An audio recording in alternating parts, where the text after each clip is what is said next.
रतिपुर नाम का एक बहुत ही सुंदर गांव था, जहां एक भी व्यक्ति गरीब नहीं था। एक दिन इस गांव के किनारे पर एक व्यक्ति रहने के लिए आता है और एक टूटे पुराने घर का इस्तेमाल करता है और फिर वो प्रधान के पास काम मांगने के लिए जाता है। अरे भाई, नए लगते हो, कहाँ से आए हो? अरे मैं तो पास के ही एक दूसरे गांव में रहता था। अब सोच रहा हूँ कि यहाँ बस जाऊं। अच्छा, पर तुम यहाँ रहोगे कहाँ? प्रधान जी, मैंने गांव के किनारे पर एक टूटा घर देखा है। सोच रहा हूँ कि उसी में रह लूंगा। अच्छा, तो उस पुराने घर में रहना चाहते हो? कोई बात नहीं, रह लेना, पर तुम इस गांव में ज्यादा दिन नहीं टिक पाओगे भाई। वो क्यों प्रधान जी? इस गांव में कोई भी व्यक्ति गरीब नहीं है, बस एक तुम ही हो। गांव वाले तुम्हें अपनाएंगे नहीं भैया। अरे प्रधान जी, जब मैं यहाँ आया तो मैं अपने साथ काफी सारा धन लेकर आया, तो आप मेरे गरीब होने की चिंता ना करें। मैं वो पुराना घर नए तरीके से बनवा लूंगा। तो यहाँ मेरे पास क्यों आए हो? मैं तो समझा कि काम की तलाश में आए हो। जी बिल्कुल सही समझा आपने। जब मैं घर बनवा लूंगा तो मुझे काम की या कोई नई दुकान खोलने की आवश्यकता पड़ेगी, इसीलिए आपसे विचार विमर्श करने आया था। अच्छा, तो ठीक है, मेरी ही जमीन पड़ी है एक बाजार में, तो तुम वही खरीद लेना। और घर बनाने के लिए लोग कहाँ से मिलेंगे? वो तो गांव के बाहर से बुलाने होंगे, तुम चिंता मत करो। आज का दिन उस घर में निकालो, मैं कल होते ही उन्हें वहां भेज दूंगा। जी प्रधान जी, जैसा आप कहें।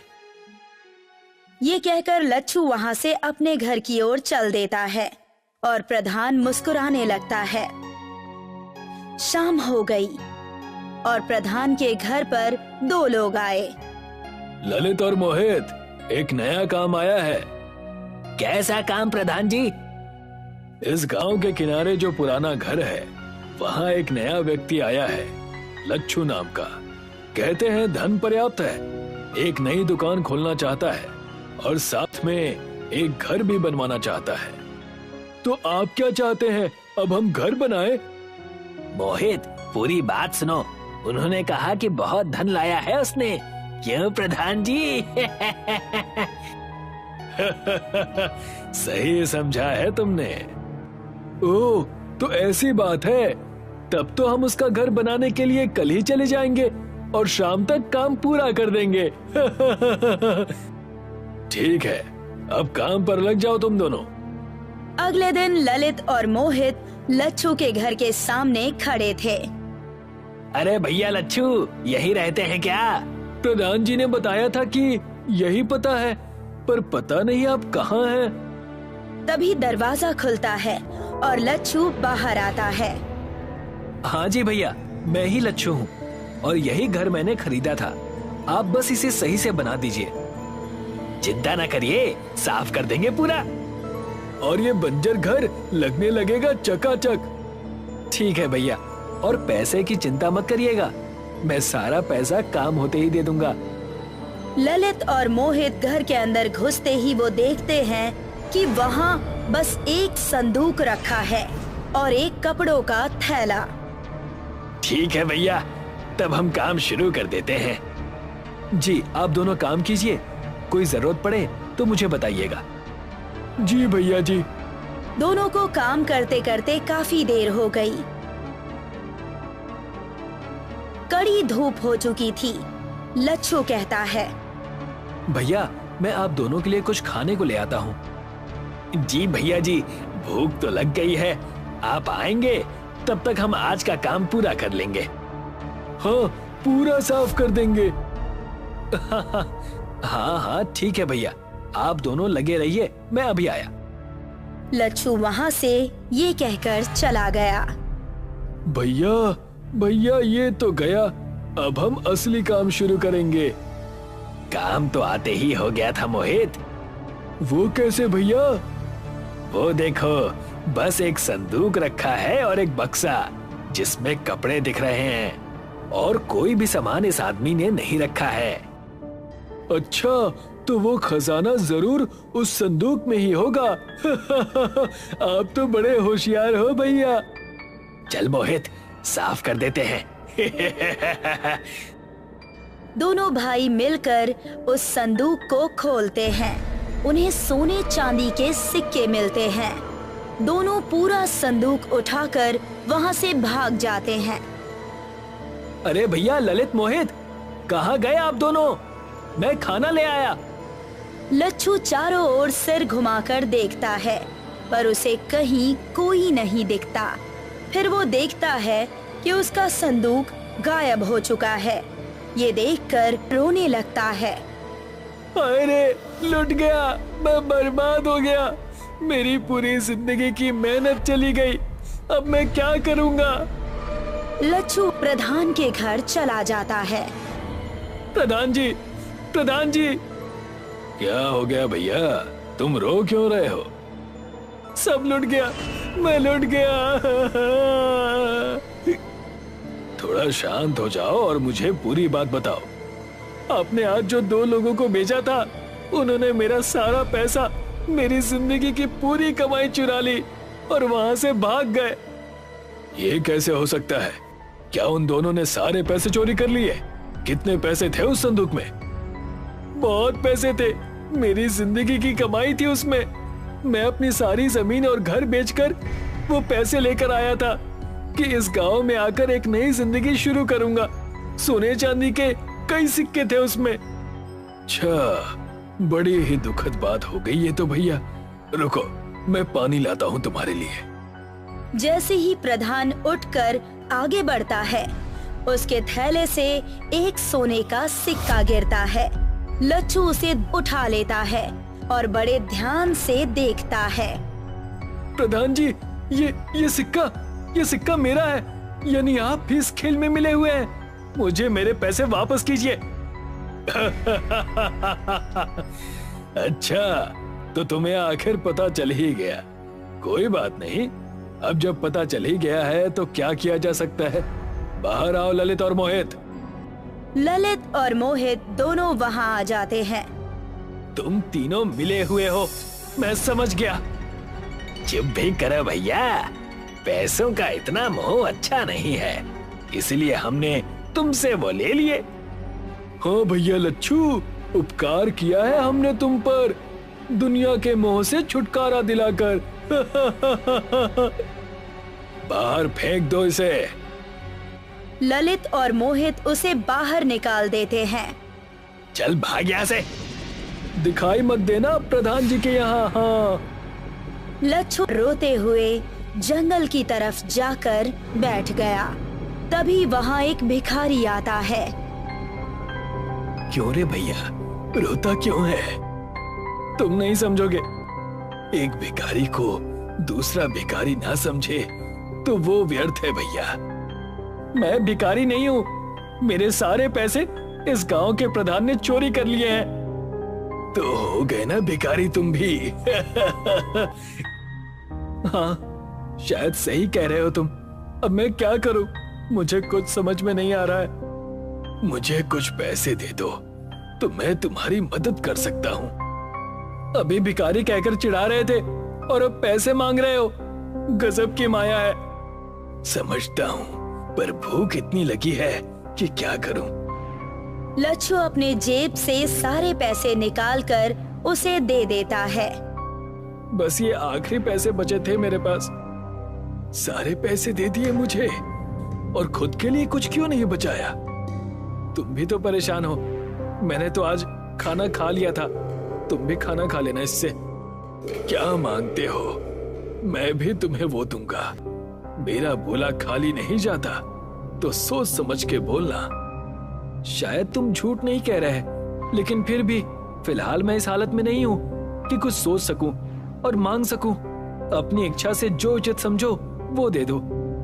ठीक है, तब जिस घर में तुम रह रहे थे वहां पर एक खुफिया महल आ जाएगा। क्या सच? इतना भव्य घर तुम मुझे क्यों दे रहे हो? मैं इन सब चीजों से दूर हूँ भैया। मैं ना किसी से भीख मांगता हूँ और ना ही किसी को कुछ देता हूँ। जो दान में मिल जाए वो बिना कुछ कहे स्वीकार लेता हूँ। तुमसे मैंने मांगा था तो तुम्हें लौटा दिया। तभी भिखारी वहाँ एक संदूक प्रकट करता है और लच्छू को दे देता है। ये संदूक कैसा है? भैया, इस संदूक में अनगिनत पैसे हैं, ताकि तुम्हें कभी पैसों का अभाव ना हो। तुम्हारे अतिरिक्त अगर कोई भी इस संदूक को खोलेगा तो वो इसमें कैद हो जाएगा। आपका बहुत बहुत धन्यवाद महंत जी। अरे भैया, चिंता क्यों करते हो? भगवान का नाम भजो और काम करो, फिर जो होता है होने दो। लच्छू हाथ जोड़कर उस इंसान को प्रणाम करता है और उसके जाने के बाद अपने खुफिया महल की तरफ आ जाता है। जैसे ही वो दरवाजा खोलता है तो मानो अंदर से वो जैसे कोई महल हो। वाह, ये तो सचमुच एक महल की तरह है। लच्छू बड़ा ही अचंभित होकर पूरे महल को देख रहा था। तभी उसे दरवाजे पर एक दस्तक सुनाई देती है। संदूक को रखकर वो दरवाजा खोलने के लिए जाता है।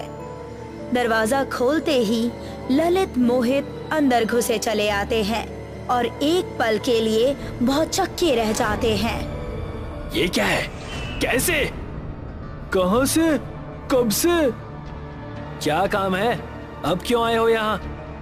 प्रधान जी! प्रधान भी घर के अंदर आ जाता है। क्या है? आप तीनों को अब क्या चाहिए मुझसे? दिव्य, दिव्य है ये भवन। कहां से तुम्हें मिला ये? तुमसे मतलब? अपने काम से काम रखो और अब चले जाओ यहाँ से। इस घर पर मैं कब्जा कर लूंगा कुछ दिनों में, और ये संदूक जो वहां दिख रहा है ना, इसमें लगता है बहुत पैसे रखे होंगे इसने। हाँ प्रधान जी, सही कह रहे हैं। वैसा ही संदूक है जैसा ये लेकर आया था। हमें लगा बस एक है इसके पास, पर इसने तो दूसरा भी छुपा रखा था। इतना दिव्य खुफिया महल मेरे जैसे प्रधान के लिए ही बना है, और ये संदूक इस महल के साथ मिल रही है। भाई वाह! चलिए इसे खोलते हैं प्रधान जी। नहीं, इसे मत छुओ। इसे बस मैं खोल सकता हूँ। अगर किसी और ने खोलने की कोशिश की तो पता नहीं क्या हो जाएगा। बेवकूफ समझा है क्या? लच्छू की बात काटकर प्रधान, ललित और मोहित उस संदूक को खोलते हैं, और जैसे ही वो उसे खोलते हैं वो तीनों को अंदर खींच लेता है। लच्छू उन तीनों को देखता रह जाता है और फिर डर से तुरंत संदूक को खोलकर देखने लगता है। उस संदूक में बस हीरे और जवाहरात ही मिले, और वो तीनों कहाँ चले गए इसका कोई पता नहीं चला। तब से लच्छू अपने खुफिया महल में रहने लगा। सूखापुर गांव में दिनेश नाम का एक लालची किसान रहा करता था। सूखापुर गांव रेगिस्तान में बसा हुआ था। उस गांव में वर्षा ना के बराबर होती थी। गांव के लोग गर्मी और सूखे की वजह से बहुत ज्यादा परेशान रहा करते थे। दिनेश के लालचपन की वजह से उसकी पत्नी रश्मि उससे बहुत परेशान रहती थी। एक तो हमारे गांव में वैसे भी सूखे का अकाल पड़ा हुआ है, ऊपर से तुम्हारा लालच समाप्त होने का नाम ही नहीं ले रहा। बकवास मत करो रश्मि। हमारा गांव वैसे भी रेगिस्तान में बसा हुआ है, और रेगिस्तान में हर महीने बारिश तो होती नहीं है। लेकिन मैंने सुना है कि पहले हमारा सूखापुर गांव हरियाली से भरा हुआ था और यहाँ पर बहुत अच्छी वर्षा भी हुआ करती थी। हाँ, वो घिसी पिटी कहानी मैंने भी सुनी है कि उस समय गांव में किसी इंसान के लालच की वजह से किसी दैवीय शक्ति वाले पुरुष ने गांव वालों को श्राप दे दिया, और उस दिन से इस गांव में हरियाली की जगह रेत ही रेत है। ये बिल्कुल सही बात है जी। आपको इस बात का मजाक नहीं उड़ाना चाहिए। देखो, मुझे तुम्हारी बकवास सुनने में कोई दिलचस्पी नहीं है। अगर तुम मेरे धन कमाने को लालच समझती हो तो समझती रहो। ना ही मुझे तुमसे फर्क पड़ता है और ना ही गांव वालों से। इतना कहकर दिनेश क्रोधित होता हुआ अपने घर से बाहर निकल गया। वो घर से कुछ ही दूर चला था कि तभी गांव का मुखिया दिनेश को देख गया। दिनेश मुखिया से नजर बचाकर छुपने ही वाला था कि तभी मुखिया की आवाज उसके कानों में टकराई। ऐसे मुंह छुपाकर भागने से कोई लाभ नहीं दिनेश। कोई ऐसा काम क्यों नहीं करते कि कभी अगर मुझसे बात करो तो आंख से आंख मिला सको। ऐसी कोई बात नहीं है मुखिया जी। मैं बस आपको देख नहीं पाया था। झूठ मत बोलो दिनेश, मैंने साफ साफ देखा कि तुम नजर बचाकर मुझसे भाग रहे थे। मैं आपसे क्यों भागूंगा मुखिया जी? क्योंकि परसों ही मुझसे बिरजू ने तुम्हारी शिकायत की थी। उसने कहा था कि तुमने कुछ रुपयों के लालच में अपनी बेकार की वस्तु सही बताकर उसे बेच दी। ये बिल्कुल अच्छी बात नहीं है। बिरजू एक गरीब किसान है, मत भूलो कि तुम भी एक किसान ही हो। मैं किसान के साथ साथ एक छोटा व्यापारी भी हूँ। और मुखिया जी, व्यापार में इतना तो चलता है। और वैसे भी बिरजू कोई दूध पीता बच्चा तो था नहीं, वो एक 26 वर्षीय हट्टा कट्टा नौजवान है। मैं इस गांव का मुखिया हूँ दिनेश। सिर्फ तुम्हारी पत्नी की शक्ल देखकर मैं चुप रहता हूँ, क्योंकि उसका व्यवहार बहुत अच्छा है। अगर तुम्हारी पत्नी का चेहरा नहीं होता ना, तो तुम्हें इस गांव से धक्के देकर बाहर निकाल देता। आप गांव के मुखिया जरूर होंगे, लेकिन इसका मतलब ये नहीं कि आपके मन में जो मन में आएगा आप वो करेंगे। मुखिया और सरपंच के जमाने चले गए, आज का जमाना कोर्ट कचहरी का है। अगर मुझ पर इतना ही क्रोध आ रहा है तो जाइए, जाकर किसी कोर्ट में मेरे नाम का मेरे खिलाफ मुकदमा दाखिल करा दीजिए। इतना कहकर दिनेश वहाँ से चला गया और मुखिया गुस्से से दांत पीसता हुआ बोला, पता नहीं ये अपने आप को समझता क्या है। एक दिन मैं इसे सबक सिखा कर रहूंगा। दरअसल दिनेश एक लालची किस्म का किसान था। वो खेती करने के अलावा तरह तरह की शहर से बेकार की वस्तुएं खरीद कर लाता और गांव वालों को सही बताकर उनसे अच्छी कीमत वसूलता और उन्हें मूर्ख बना देता। दिनेश एक छोटे से रेत के टीले पर बैठकर बोला, ये मुखिया अपने आप को पता नहीं क्या समझता है। जिस दिन मैं अधिक धन कमाने में सफल हो गया, उस दिन मैं स्वयं गांव का मुखिया बनूंगा और ये ईमानदारी जैसे बेकार के नियम फाड़ कर फेंक दूंगा। तभी वहाँ पर एक रेत का गुबार सा उठा और देखते ही देखते उस गुबार ने एक रेत के व्यक्ति का रूप धारण कर लिया। दिनेश ये सब देखकर डर गया। कौन हो तुम? मैं तुम्हारी बातें सुन रहा था। तुम एक लालची व्यक्ति हो और मुझे लालची इंसान बहुत पसंद है। तुम मुझसे चाहते क्या हो? तुम चाहो तो अपने गांव में वर्षा करवा सकते हो। वर्षा करवा सकते हो? वो कैसे? मैं तुम्हें उसकी शक्ति दूंगा, लेकिन उसके बदले तुम्हें गांव वालों से अधिक धन वसूलना होगा और अपने लालच को कभी भी समाप्त नहीं होने देना होगा। लालच की यही खासियत होती है कि वो कभी भी कम नहीं होता। लालच हमेशा बढ़ता ही रहता है। ये तो तुमने बिल्कुल सही कहा। अगर मुझे कुछ ऐसा मिल जाता है जिससे मैं अपने सूखापुर गांव में वर्षा करवा सकता हूँ, तो तुम्हें अंदाजा भी नहीं कि मैं कितना धनवान हो सकता हूँ। देखते ही देखते एक तरह से मैं गांव का राजा बन जाऊंगा। दिनेश की बात सुनकर उस रेत के व्यक्ति ने कुछ रेत दिनेश को पकड़ा दी। ये लो, ये जादुई रेत है। जब भी तुम इस रेत में से कुछ रेत अपने गांव में फेंकोगे, तुम्हारे गांव में वर्षा होना प्रारंभ हो जाएगी। मगर याद रखना, अगर तुमने गलती से भी ज्यादा रेत जमीन पर फेंक दी, तो तुम्हें अंदाजा भी नहीं है कि तुम्हारे गांव में क्या होगा। अब जाओ यहाँ से। दिनेश वहाँ से चला गया।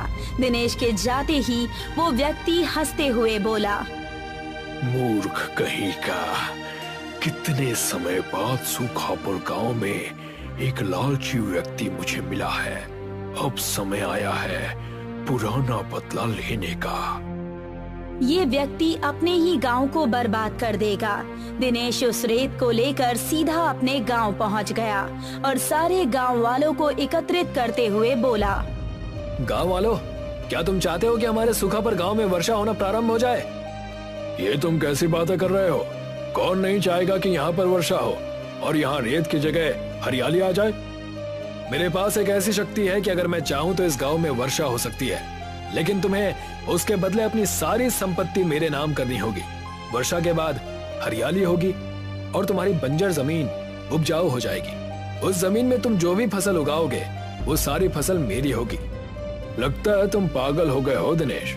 जरूर तुम्हारा ये गांव के लोगों को ठगने का नया तरीका होगा। नहीं मुखिया जी, ये मेरे ठगने का कोई नया तरीका नहीं है, बल्कि ये सत्य है। वैसे तो मैं तुम्हारी किसी भी बात पर भरोसा करना नहीं चाहता, लेकिन अगर गांव वालों का भला होता है तो मैं साथ देने के लिए तैयार हूँ। मेरी इस गांव में जितनी भी जमीन पड़ी है उपजाऊ होने के बाद उसकी सारी खेती मैं तुम्हें दे दूंगा, लेकिन पहले वर्षा करा के तो दिखाओ। दिनेश ने जैसे ही रेत का एक अंश जमीन पर डाला, देखते ही देखते आकाश काले बादलों से घिर गया और रेत में बसे हुए उस गांव में वर्षा होने लगी। सभी गांव वाले अपने गांव में पानी देखकर खुश हो गए। ये तो तुमने कमाल कर दिया दिनेश, तुम्हें ये चमत्कारी चीज कहाँ से मिली? अपने काम से काम रखो मुखिया, और अपने वादे पर अटल रहना। इतना बोलकर दिनेश अपने घर पर आ गया। घर पर उसकी पत्नी खुश होती हुई दिनेश से बोली, गांव वालों ने बताया कि आपके हाथ एक चमत्कारी चीज लगी है जिससे गांव में वर्षा हुई है। मुझे बहुत खुशी हुई कि आपने अपने गांव की भलाई के बारे में सोचा। बकवास बंद करो रश्मि, ये सब मैंने गांव की भलाई के लिए नहीं बल्कि अपनी भलाई के लिए किया है। अब गांव में जो भी उपजाऊ जमीन होगी उस सारी जमीन पर मेरा अधिकार होगा। मुझे शर्म आती है आपको अपना पति कहते हुए। आपके अंदर लालच कम नहीं बल्कि और ज्यादा बढ़ गया है। जब तुम्हारा पति देखते ही देखते बहुत अधिक धनवान हो जाएगा ना, तब तुम्हें स्वयं पता चल जाएगा कि लालच बुरी चीज नहीं बल्कि बहुत अच्छी चीज है। दिनेश वहाँ से बाहर निकल गया। कुछ ही दिनों में गांव की जमीन थोड़ी सी हरी भरी हो गई, मगर वैसी नहीं हुई जैसा कि दिनेश चाहता था। दिनेश एक लालची व्यक्ति था। वो अपने आप से बड़बड़ाता हुआ बोला, लगता है गांव में वर्षा कम हुई है।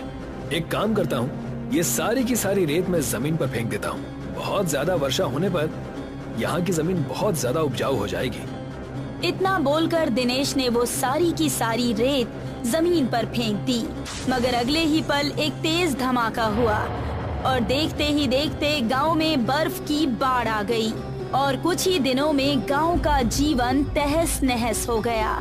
गांव में अब बहुत ज्यादा सर्दी बढ़ने लगी। सारे घर नष्ट हो गए। ये सब देखकर दिनेश उस रेत के टीले के पास पहुंच गया। कहाँ हो तुम रेत के व्यक्ति? तुमने तो कहा था कि मैं अमीर हो जाऊंगा, लेकिन मेरी वजह से ना जाने कितने लोग तबाह हो गए हैं। और तो और पूरे गांव में बर्फ की बाढ़ आ गई है। सभी गांव वाले ठंड से ठिठुर रहे हैं। कुछ ही पलों में वही रेत का व्यक्ति दिनेश के सामने आ गया। तुमसे मैंने कहा था कि उस रेत का इस्तेमाल ज्यादा मत करना, लेकिन तुम एक लालची व्यक्ति हो। तुम्हारे गांव वाले तुम्हारे लालचपन की वजह से तबाह और बर्बाद हो गए हैं और मुझे उन्हें तड़पता हुआ देखकर बड़ा आनंद आ रहा है। तुम कहना क्या चाहते हो? दरअसल किसी जमाने में मैं तुम्हारे गांव का मुखिया था। मेरे लालच की वजह से मुझे और गांव को श्राप मिला था कि मैं और पूरा गांव रेत में परिवर्तित हो जाएं। बरसों बाद मुझे बदला लेने का मौका मिला और मैंने ले लिया। अब तुम जानो और तुम्हारा काम जाने। इतना कहकर वो व्यक्ति वहाँ से गायब हो गया। दिनेश मुंह लटकाकर अपने गांव चला आया। दिनेश को देखकर सारे गांव वालों ने उसे घेर लिया। तुमसे मैंने कहा था दिनेश, तुम्हारे लालच का नतीजा किसी दिन बहुत बुरा होगा। और देखो, आज तुम्हारे लालचपन की वजह से सारे गांव को कितना नुकसान और कितनी तकलीफ झेलनी पड़ रही है। मुझे अपने आप पर शर्मिंदगी हो रही है मुखिया चाचा, मुझे क्षमा कर दीजिए। मेरी वजह से गांव वालों को तकलीफ पहुंची है। मैं गांव वालों का भरपूर सहयोग करूंगा। मैं कोई न कोई उपाय निकाल लूंगा।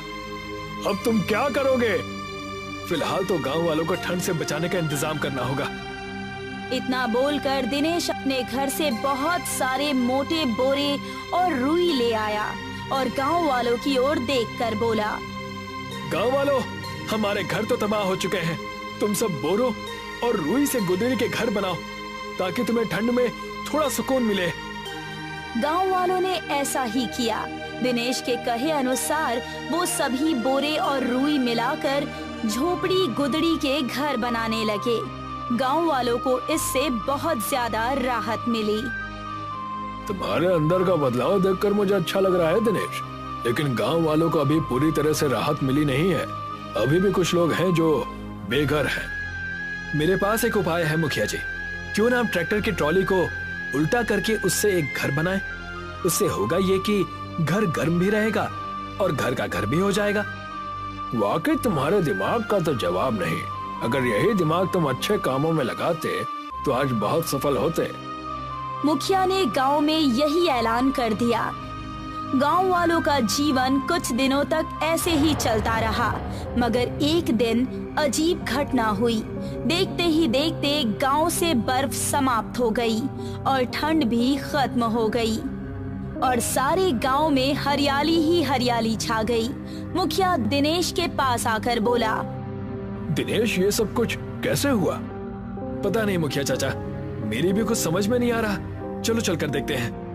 दिनेश अपनी पत्नी सहित मुखिया के साथ बाहर आ गया। पूरे गांव में जश्न का माहौल था। लगता है ईश्वर ने हमारी प्रार्थना सुन ली। आप सही कहते हैं मुखिया चाचा, शायद ईश्वर ने मुझे क्षमा कर दिया। तभी दिनेश के कानों में किसी बुजुर्ग व्यक्ति की आवाज टकराई। ये सब तुम्हारा ही कमाल है दिनेश। कौन है आप? और मैंने आपको पहचाना नहीं। मैं भी इसी गांव का व्यक्ति हूँ। वर्षों पहले इस गांव को एक श्राप मिला था। उस श्राप को दिनेश ने तोड़ा है। मुझे तो अभी भी ये बात समझ में नहीं आ रही। आप हैं कौन? बहुत समय पहले की बात है। एक साधु इस गांव में आए थे। साधु के पास कुछ मोती थे जो उसे शहर में किसी को देने थे, मगर गांव के मुखिया की नीयत खराब हो गई। मुखिया ने साधु के वो मोती चुरा लिए।